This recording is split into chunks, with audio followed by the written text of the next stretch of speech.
First impressions count for so much, and so there's arguably no more important scene in a movie than the opening one, which will typically introduce audiences to the central characters, kick the story off, and establish the overall tone. And yet, sometimes filmmakers use an early scene to do a little bit more than that, to dig deeper and start trailing clues to the narrative's eventual direction, perhaps even foreshadowing later scenes in ways that will only be caught upon repeat viewings. I'm Ewan, this is Whatculture, and here are opening movie scenes that do more than you realize. Hammond hates inspections. Jurassic Park.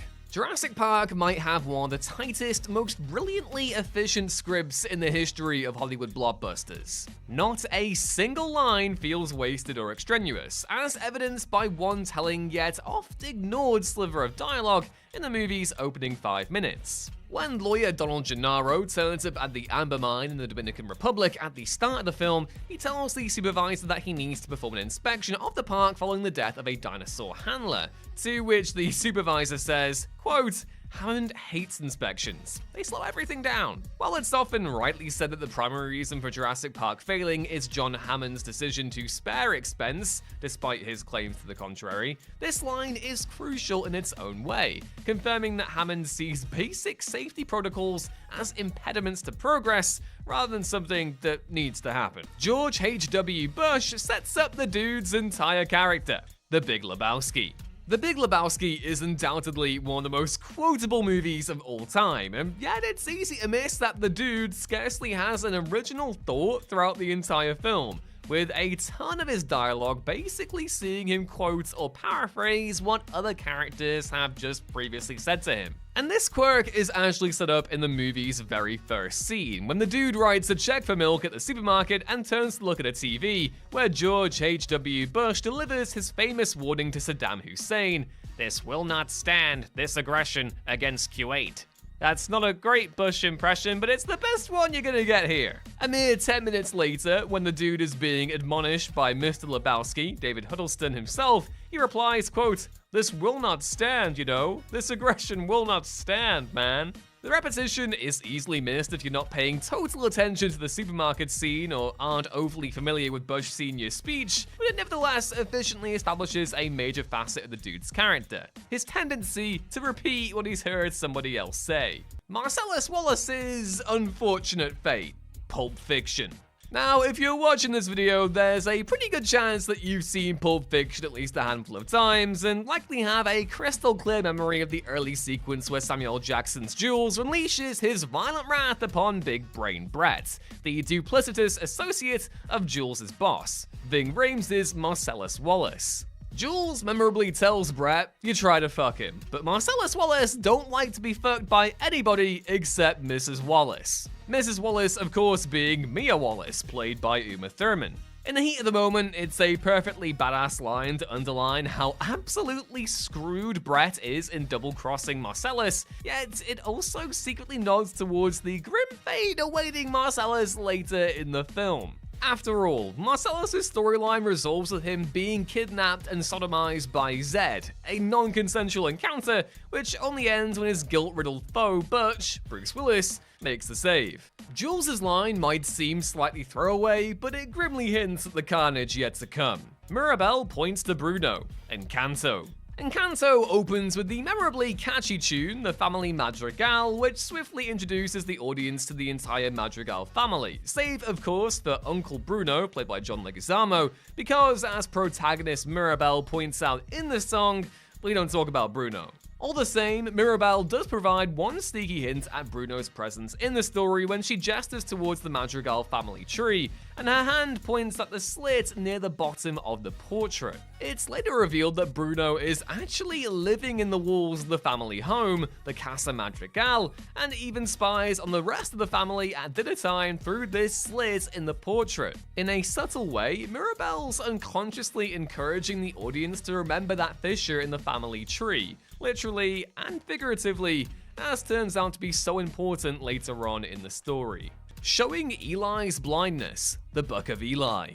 The Book of Eli is a not bad movie with an S-tier plot twist when it's revealed that nomadic protagonist Eli, Denzel Washington, has actually been blind all along. As outlandish as the twist might seem, it is at least hinted at numerous times throughout the film, as makes rewatching it an absolute joy.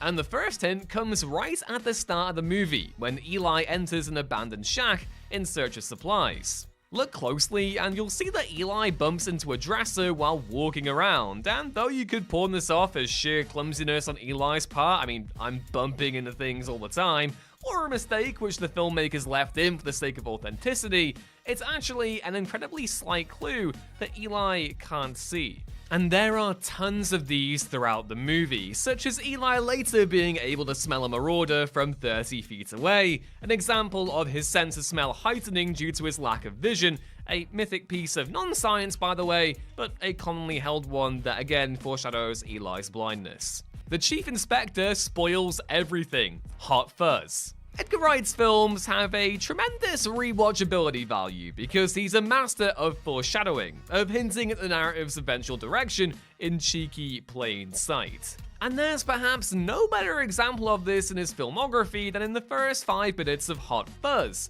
when protagonist Nicholas Angel, Simon Pegg, objects to being sent to the sleepy town of Sanford for basically being too good at his job. Angel says to the Met Police's Chief Inspector Kenneth, Bill Nye, quote, "You can't just make people disappear," to which Kenneth replies, "Yes I can. I'm the Chief Inspector." It might sound like a harmless enough retort in the moment, but it's actually straight up pointing out who the villain is. Well, it's not Inspector Kenneth himself, obviously, given that he doesn't live in Sanford. It is the movie's other inspector, Frank Butterman, played by Jim Broadbent, who has been causing the murders around Sanford in order to preserve the town's chances of winning the Village of the Year competition. Kenneth told Angel and the audience everything they needed to know to uncover the antagonist right at the start of the movie, establishing the male gaze, the Silence of the Lambs. The Silence of the Lambs is a masterfully directed thriller with the late great Jonathan Demme working at the absolute peak of his powers, enough that it won him a well-earned Best Director Oscar. Yet, beyond the many memorable moments throughout the film, there's a scene right at the start that's actually doing so much more than it may seem. In an opening scene, Clarice Starling, played by Jodie Foster, meets with the slimy Dr. Frederick Chilton, Anthony Held, but even before Chilton makes his toe-curlingly awkward pass at Clarice, Demme spells it out with one telling shot. The establishing shots of Clarice and Chilton's office shows her framed by a painting of 4 men who also happen to be staring at her, while she stood next to some orchids too. The significance of orchids? Well, the word is derived from the Greek word orchis, meaning testicle. Clarice spends the entire film being subject to the male gaze in numerous ways, as is so brilliantly realized by Demme's use of POV shots, but even before the story proper has begun, it's certainly suggested that all male eyes are on her. A Tale of Two Cities tells you the ending, Star Trek II: The Wrath of Khan. One of the establishing scenes in Star Trek II: The Wrath of Khan sees Spock, Leonard Nimoy, give Kirk, William Shatner, an antique copy of Charles Dickens' legendary novel, A Tale of Two Cities, for his birthday. Kirk then quotes the famous line from the book, "It was the best of times, it was the worst of times," before asking Spock if he intended any meaning by gifting him this particular book. Spock then replies, quote, "None that I'm conscious of, except of course happy birthday. Truly the best of times." Except while Spock himself isn't conscious of it, the use of A Tale of Two Cities here basically spells out how the movie will end, given that the novel concludes with Sidney Carton sacrificing himself to save Charleston A. And lo and behold, The Wrath of Khan ends with Spock laying down his life to repair the Enterprise's warp drive, in turn saving the lives of everyone on board, including his best friend Kirk. Those familiar with Dickens' novel might have caught a hint of significance of its appearance here, yet the majority of viewers likely had no idea.